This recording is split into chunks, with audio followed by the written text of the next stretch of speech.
Sound of upbeat, professional intro music fades out. Welcome back, financial explorers, to the channel dedicated to demystifying the markets. Today, we're diving deep into a fascinating and often misunderstood corner of the stock world: hard-to-borrow stocks and the potential for a short squeeze. Our spotlight stock for this educational breakdown is Global Interactive Technologies Inc., trading under the ticker GITS. This isn't just theory, we're breaking down real-world numbers from a stock that recently hit our hard-to-borrow screener. Important disclaimer: this video is for educational and informational purposes only. Nothing in this video constitutes financial, investment, or trading advice. Always do your own research and consult a licensed financial advisor before making any investment decisions. Past performance does not guarantee future results. Show a GITS stock chart, company logo if available.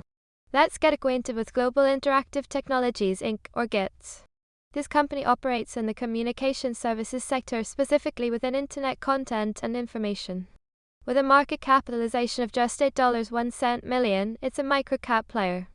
Through its subsidiary, GITS focuses on technology platforms in South Korea, notably operating Finning, a digital fan engagement platform designed to support online fan communities, content discovery, and user interaction.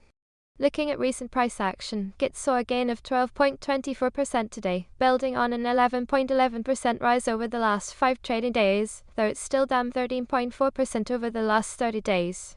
What is cost to borrow and why it matters? Animated graphic explaining CTB. Now, let's talk about what makes GITS particularly interesting right now: its cost to borrow. For those new to this concept, when an investor wants to short sell a stock, they first have to borrow shares from another investor, usually through their broker. They sell these borrowed shares, hoping the price will drop so they can buy them back at a lower price and return them, pocketing the difference. But borrowing isn't free. Brokers charge a fee, known as the cost to borrow, or CTB. This fee is often expressed as an annualized percentage. When the CTB fee gets exceptionally high, we're talking hundreds or even thousands of percent, it's a flashing red light. It tells us that demand to borrow the stock is incredibly high, and the supply of available shares to lend is extremely low. It signals that a stock is hard to borrow. Why the stock is hard to borrow right now? Highlight CTB numbers on screen.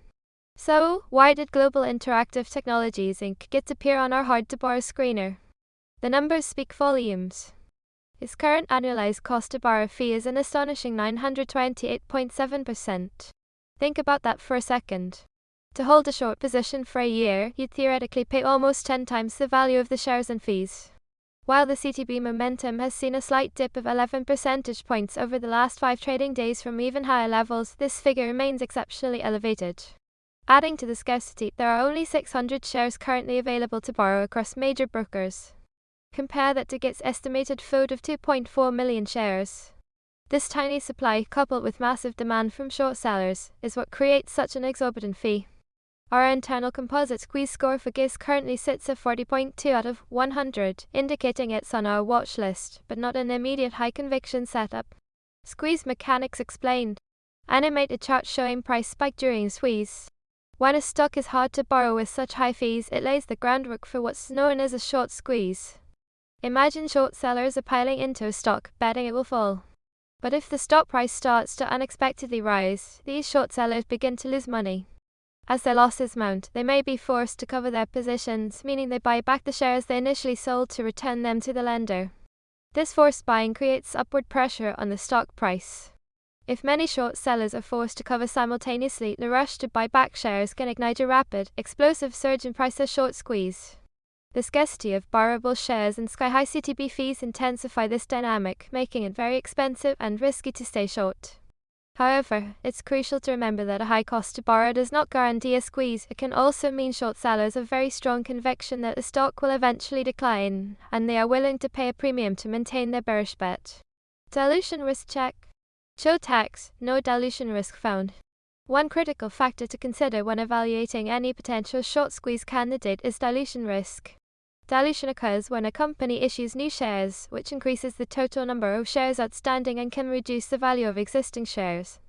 For a short squeeze thesis, dilution can be a significant negative, as it provides more shares for short sellers to potentially cover with, and it can negate the impact of buying pressure.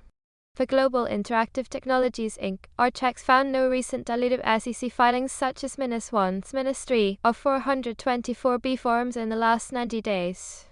Furthermore, there has been no recent reverse split found for GITS in our look-back window. This means that currently dilution isn't an active headwind for a potential squeeze scenario. Important disclaimer: this video is for educational and informational purposes only. Nothing in this video constitutes financial, investment, or trading advice.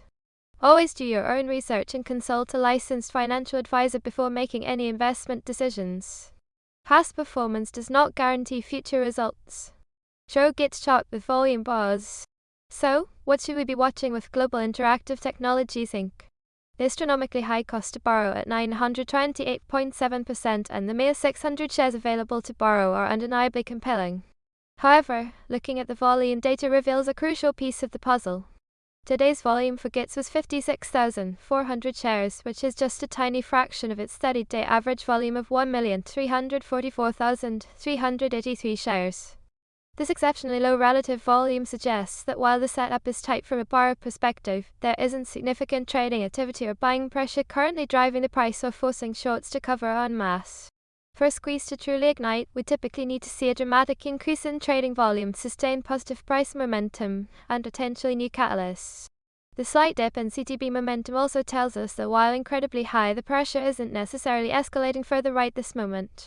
GITS, with its composite squeeze score of 40.2, represents a stock with underlying potential due to borrower mechanics, but without the active catalyst yet. We turn to branding slide. Global Interactive Technologies Inc. GITS provides a fantastic case study in understanding the dynamics of hard-to-borrow stocks and the mechanics behind the potential short squeeze.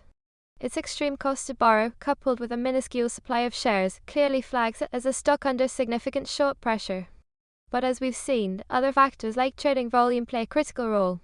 Keep an eye on GITS, not as a trading recommendation, but as a live example of these powerful market forces at play.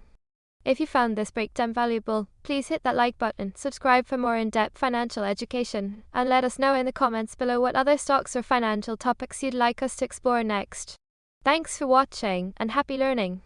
Sound of upbeat, professional at home music plays.